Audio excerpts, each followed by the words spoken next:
So the idea of Embracing Africa came about when I felt that the Black African community were very much excluded from the wider community than the other Black, i.e. Caribbean community, or even if you include the Asian community.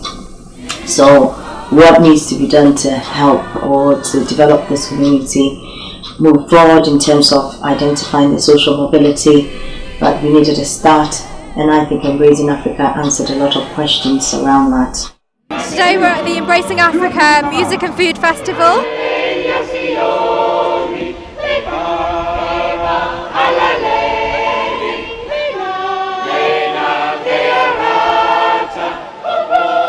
I'm actually the HR manager for Cultural Mundi, so I was in charge of coordinating the volunteers at this event.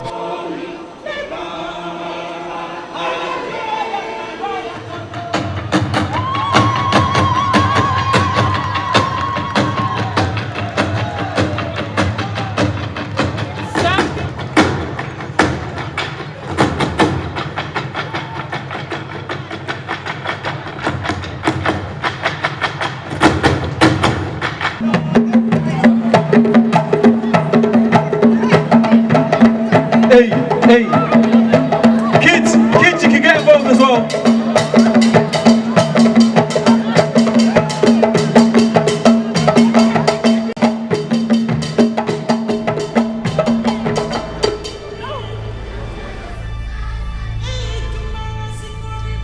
Coventry is a multicultural city, and a lot of people come to do all sorts of things every weekend, and we had an opportunity to actually display what actually happens in Africa. So the whole of Africa on that day was actually in Coventry, and I was excited to be part of that. We had only 4 months to do all of this, so initially it was like, wow, we had a bit of time or we don't have a bit of time, was a bit of debate, but we just kept on really cracking on to see how we can get this all done.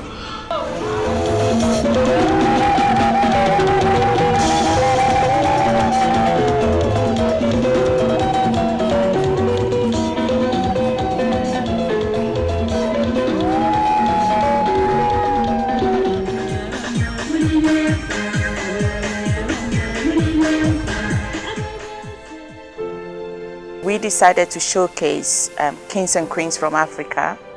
So we had kings and queens represented from the 28 countries in the festival. We also did a fashion show to showcase the type of clothes that are worn in Africa, because we believe that to educate people about our way of life, they have to see how we present. Interestingly, I was the only male stylist there. I represented the brand Fabadora, and it was an amazing time that we had. I was invited to represent one of the Queens of Africa in a big festival parade in the city centre, and so I was a bit nervous. You know, I'm from Coventry, I'm not from Africa, but you know, breaking down barriers is what I was told, and really it did. I had the pleasure and honour to play my role as the King of Mozambique. As you can see behind me, there's a stage, and we've got an up-and-coming comedian, Uncle Ed, hosting.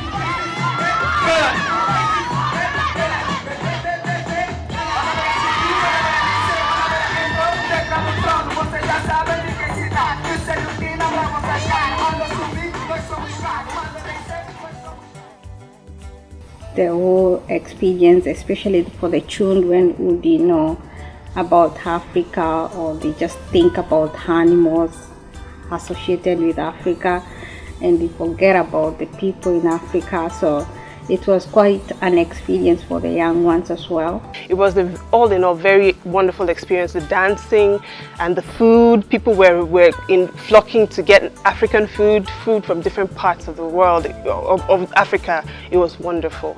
As you can see behind us here, we are focused in the food stalls where we can see some various of African foods that they have made for us today, and people are here to try.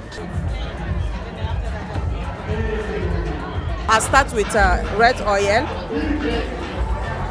You have to cook all the meat, you know, it's a bit a long process, I know, but if anything good, take time. We left a lasting mark at City Centre. We took over the place for more than 6 hours. Africa took charge of City Centre, and that is one amazing stuff that I love. The volunteers that we had all through, from rehearsals to the organizations that helped us, fantastic. Everybody was willing, everybody brought in their own spirit and made this possible. We had a really good time at the festival. People danced, people listened to music, people ate. The crowd watched, the crowd was amazing, the performers were amazing. The young people and the children that were interested and still want to be involved and get involved with their culture and heritage after this project and after the festival, there is more that needs to be done. But so far, we are proud of our achievements and we are proud of Raising Africa.